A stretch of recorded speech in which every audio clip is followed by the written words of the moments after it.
Hey, Carl here. This is episode number 5 of Business Talks with Carl. You may think to yourself that exploration happened 30 years ago. Too late ago. I personally, I was always been someone who's fascinated with stories. I've always loved stories. And so I was doing all of these comic books and I would write them, do them, draw them, color them, finish. Look within yourself from childhood. Meditate if you have to. If you can't remember what it is that you absolutely loved back then there's going to be a whole lot of thinking time for you to do.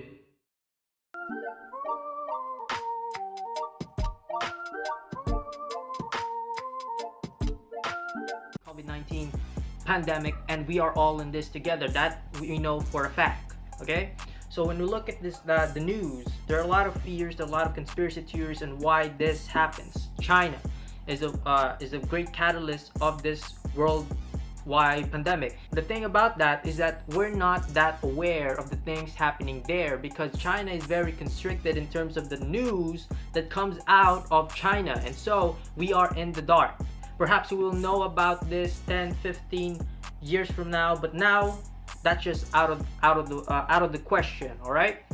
So the world is suffering from this, and some people call it a quote-unquote pandemic. Let me repeat that phrase, pandemic.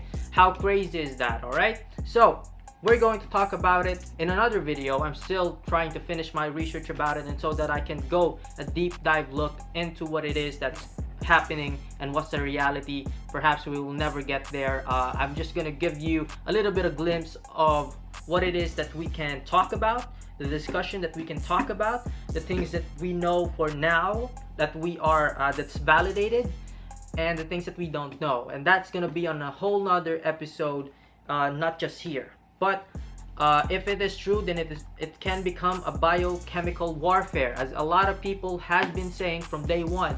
This is China's plan.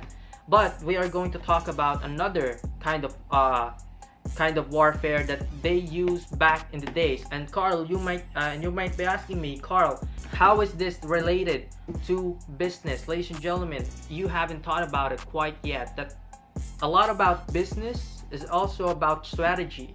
And where do we get strategies most often?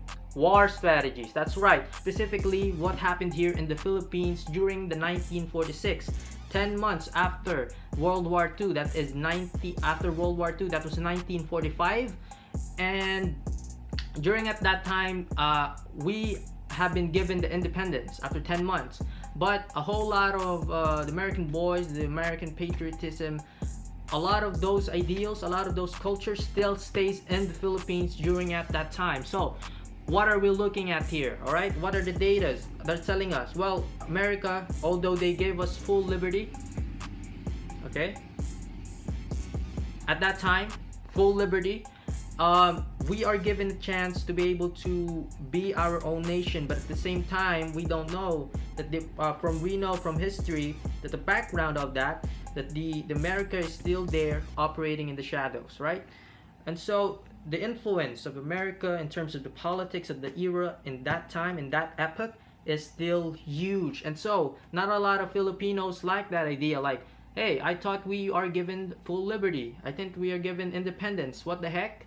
So a lot of the hukbalahap, hukbo ng bayan laban sa mga Hapon, those war heroes, war veterans, actually gathered in together and said, you know what, we have to take in to the resistance. We have to make a resistance over this. It's a joke, right? It's not a full independence, not a real independence. We are being puppeted by the American government. And so what this is actually from the Esquire article. You can read it online, Esquire, and it's titled "How the CIA Used the Aswang to Win a War in the Philippines," 2019 article of the Esquire. All right, so the CIA, Central Intelligence Agency, all right, that is from the America. So who is our president back then? Manuel A. Rojas. And so the Hukbalahaps has been the rebellious group that came against the government of the Philippines. The Hukbalahap is actually blamed for the death of Aurora Quezon. That is the wife of Manuel Quezon. And so when Manuel Quezon died in 1948, his the one his successor would be Elpidio Carino, and we know that for a fact based on the history, right?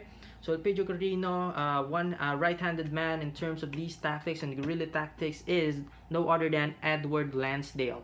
Okay, so here's what happened during at that time. All right, the CIA used folklore. It used the culture of the Philippines against them, and this is why I'm telling you that psychology, in terms of the things that you believe in, really changes your world and change your perspective in life in terms of what you do for the next years, for the next 10 years or so. All right, it is Mahatma Gandhi that said, and I am paraphrasing, change your world, change your mind before you can change your world. That is Mahatma Gandhi. I'm paraphrasing. All right, so here's the thing about that. The plan was simple, and I'm reading from the article. The plan was simple. A pile of dead bodies, usually deceased Huk Balahap fighters, would be left by the side of the road. Holes were punctured to resemble aswang bites. How crazy is that? Huk Balahap, things that dead Huk Balahap soldiers, the one that they killed or got killed, they will puncture holes in their necks and everything about them. They will be bloodless. That resembles aswang, and as you know, all of these fighters, all of these rebellion at that time, they were tough as nails. Doesn't back down, even though the other enemy has all of these gadgetries, all of these arm utilities. They don't back down. But when it comes to superstitious beliefs, when it comes to aswang, they are scared shitless. All right. So, okay, it surprisingly worked. Carcasses terrified them, said Lansdale. They would kidnap one Huk, puncture his neck with 2 holes, hang his body, drain the blood, and dump the corpse on a trail that other Huks will pass by. This is in the middle of the road. You know, they got off. They're from the jungle. They're from the mountains, going down, and then on the roadside they will see all of their comrades with all of these unusual bite holes that could only lead to, when you try and to backtrack whatever it is, that it's aswang. And they were scared shitless. Like, what the heck is happening? We can't hide in this territory anymore. So what they will do is that they will migrate to another hill, to another mountain, to another ranges, and that exposes them indefinitely.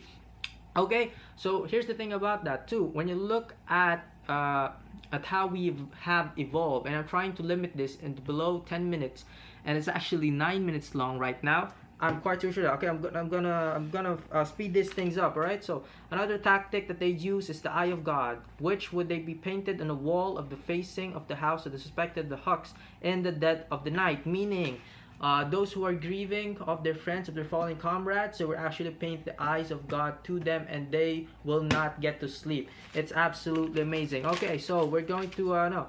They soon lost and were Louis Starrock and the majority of the Huks laid down their arms in 1954 to accept pardon. No matter how strong-minded these men are, they are scared shitless. Do yourself a favor. If you like this kind of stories, go over at Vimeo. This is the best short film that I ever got to watch on 2019 when I was still a first-year college student. It is titled Wandering Soul on Vimeo. Do yourself a favor, watch that film. Phenomenal film. It's gonna be one of the best short films that you're going to watch your entire life. Thank you.